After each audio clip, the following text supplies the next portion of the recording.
Hello ladies and gentlemen, and welcome to another VGJ Felix video. And in this video we're going to take a look at the new Nexus 7 2013 edition, but we're going to look at what's on my home screens. This has been requested by a number of viewers who just basically want to see what sort of different applications I use. Two things to mention. I tend to be a one screen user. In other words, I don't use more than one home screen, because if it's not on the home screen that I see when I unlock the tablet, I don't tend to use it. So I've decided that there's no point in having applications on other screens. And I'm probably a bit backwards. I've been so busy making videos that I've rarely had time to investigate new applications recently, so a lot of the stuff on here will be quite old. So if you have any application recommendations, please do throw them my way, because I will be doing some more app suggestions in the future. So to start the video, you may see that this lock screen is slightly unusual, and I'll just zoom in here to show you. We have two notifications here about the battery and the weather.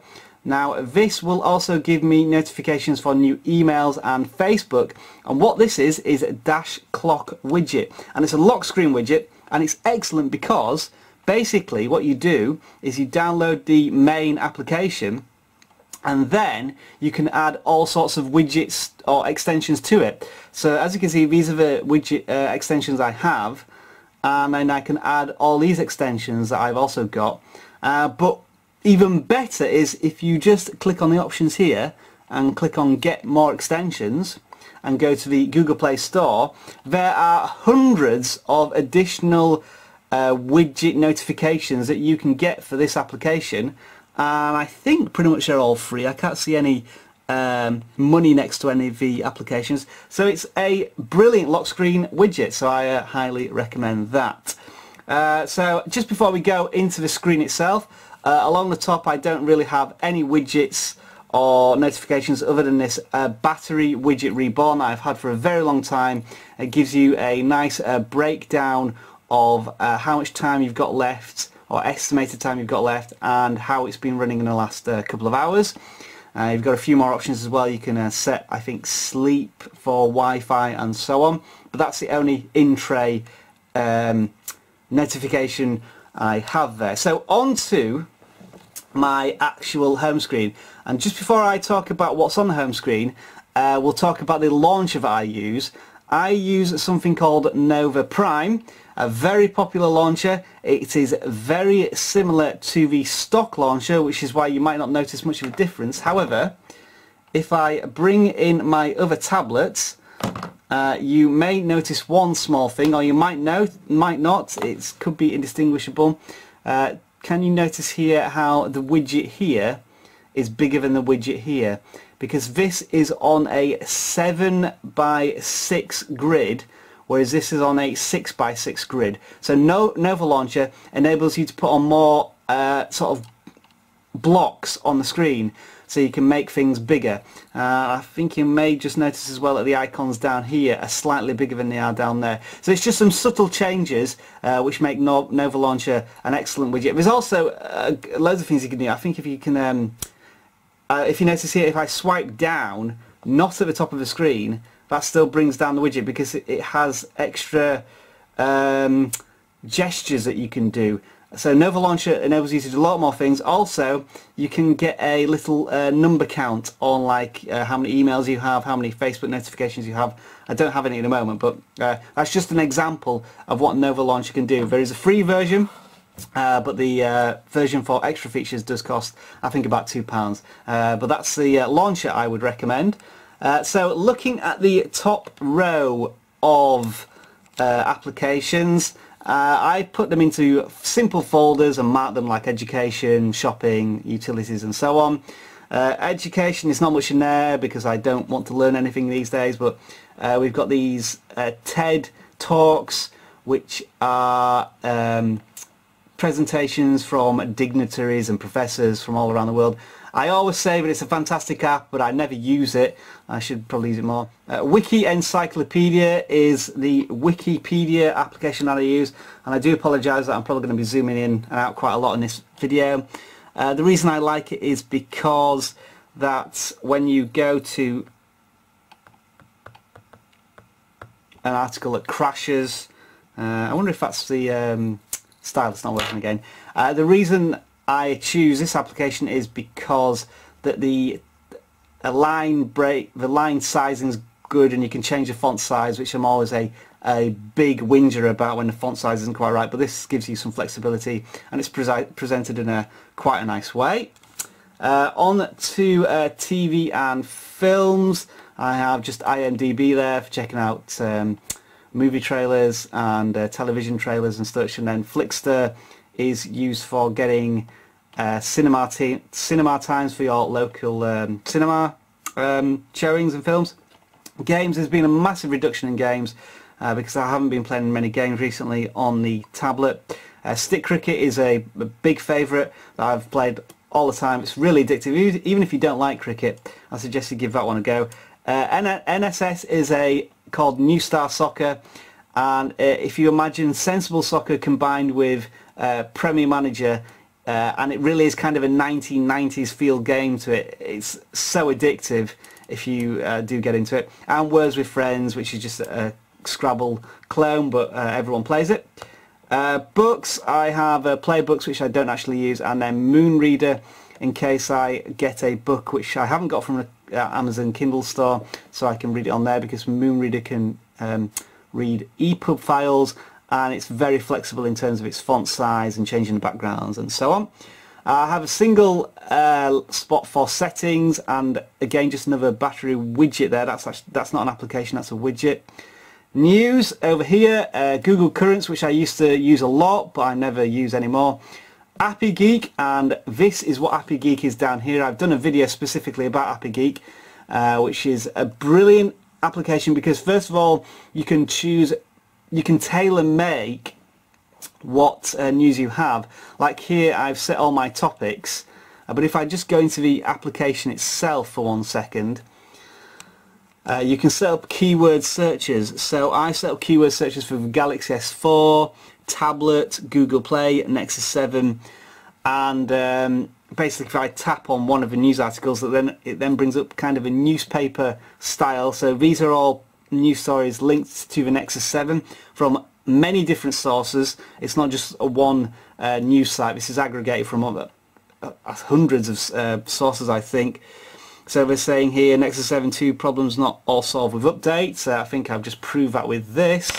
So there's many different headlines. A Transformer pad isn't now teased as well. I tap on that. Not sure what that's got to do with the Nexus 7. It's probably because Nexus 7 appears in the article, which means that it's a keyword. So this is always hunting around for words that are associated with your interests. And this is a full article, and it's a very good application. I think the reason I have it most is because of the two brilliant widgets here.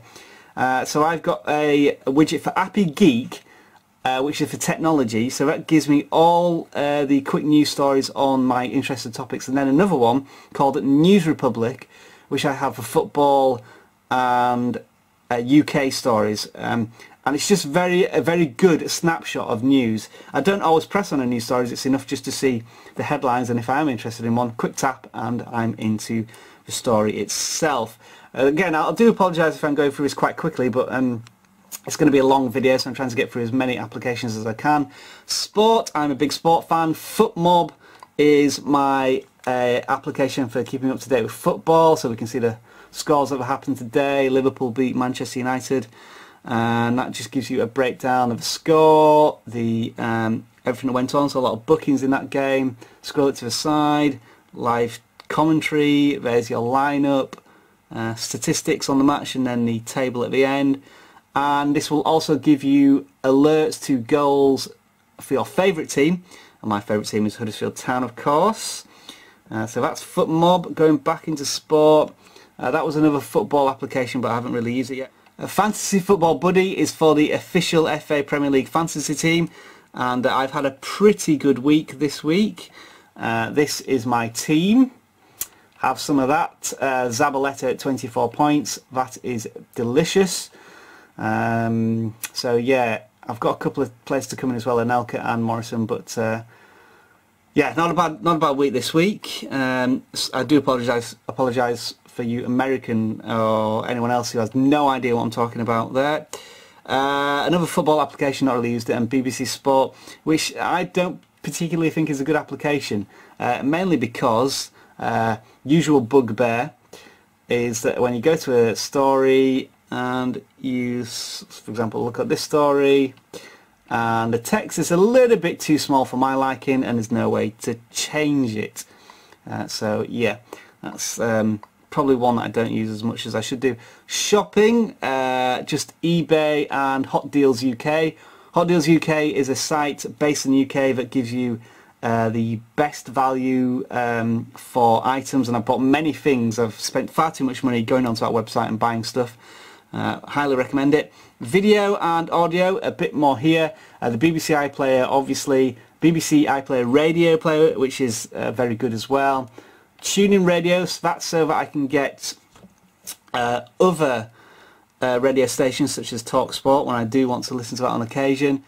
MX Video is what I consider to be the best video player out there, for one simple reason, in that you can put your finger anywhere on the screen and it will track going forwards, backwards. So especially when usually you just have this little bar down here for your timer, you just use this. It looks now I have to, you didn't have to use to tap the screen, but it looks like you have to tap the screen now, and then tap again, and then you can just go forward like 2, 3, 4, 5, 6 seconds, and that is perfect for playing videos on a tablet. Although it looks as if the functionality's changed a little bit there. Moving on.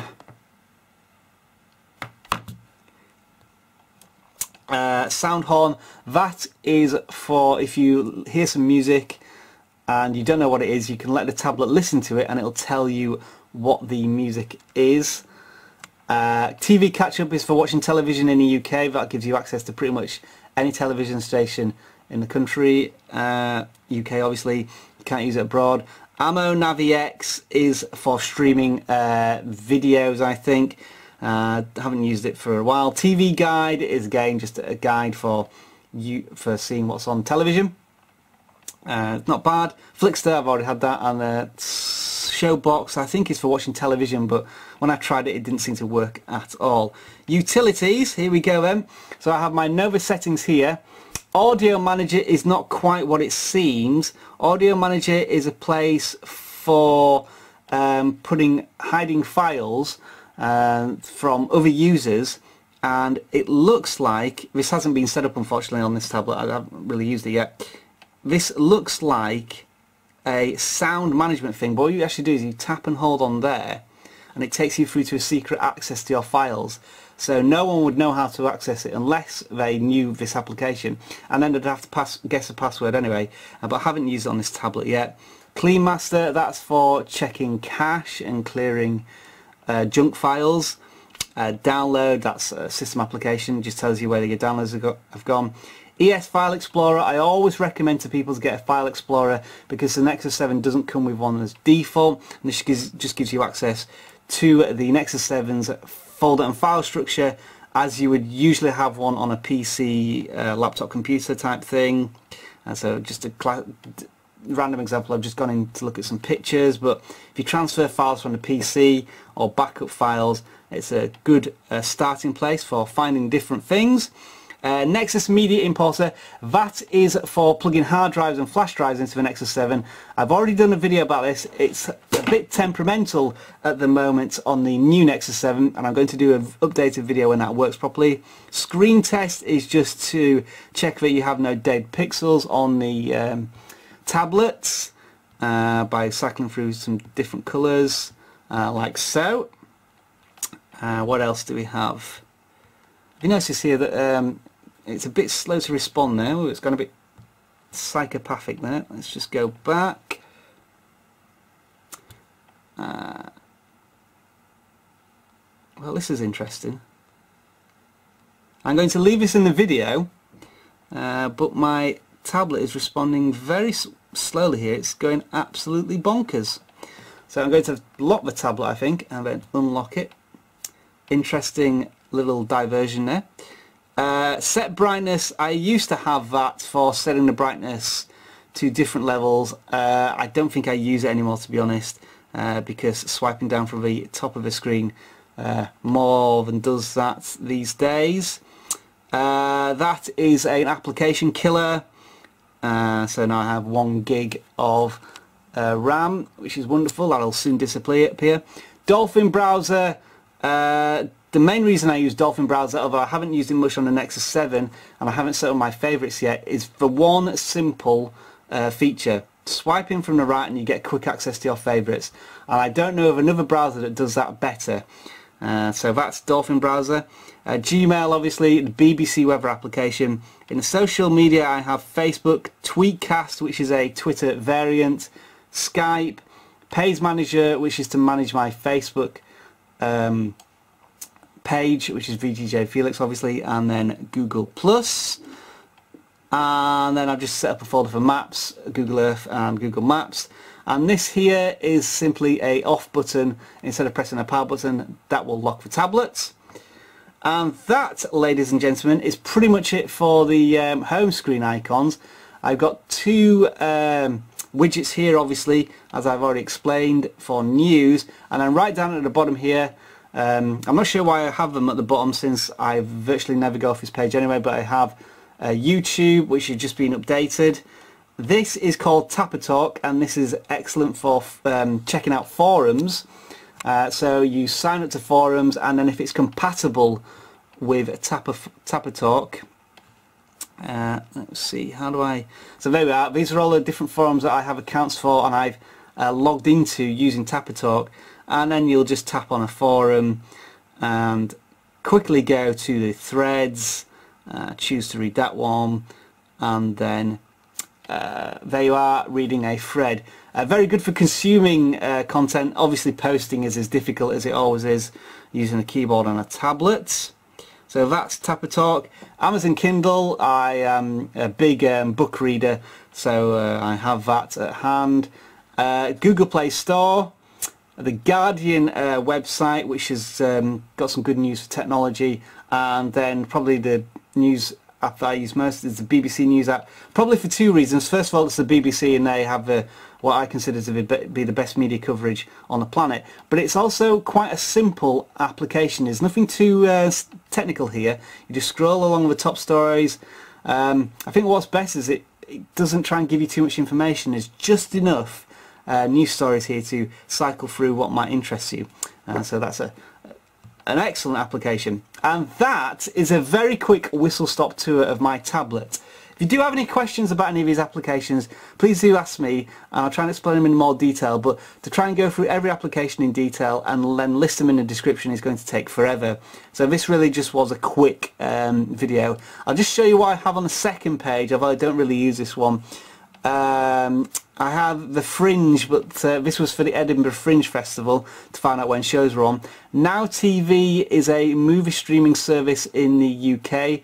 It's basically Sky Movies, which is wonderful, but it doesn't work on the Nexus 7. So that's not very useful. It does work on the Galaxy S4. Let's see what else we have. Wi-Fi transfer. I think that's to transfer files over Wi-Fi, but I've not had a chance to use it yet. Google Drive for storage, and Boxes also for cloud storage. And then People, which I'm just going to put in the wrong folder because it shouldn't be going in there. And then just a couple of browsers that I have here, Chrome, Dolphin and Firefox. But I think I've said this before, I very rarely use browsers on tablets because they're just not really designed to be used on a 7-inch tablet. I tend to use applications more. So that is it. As I say, if you've got any questions, please do ask. I'm not going to try and list all the applications in the video as well because that will take forever. Just, I suppose, get involved. You tell me if there's a better application out there and I will check it out and share your own thoughts or put in a video response or whatever about what applications you like. Thanks for watching. Hope you found that interesting. Hope you found that slight crash on the tablet interesting as well. That was a bit of a concern. It just proves that the touchscreen is still a little bit dodgy despite the software update. I'll see you again soon in another Nexus 7 video.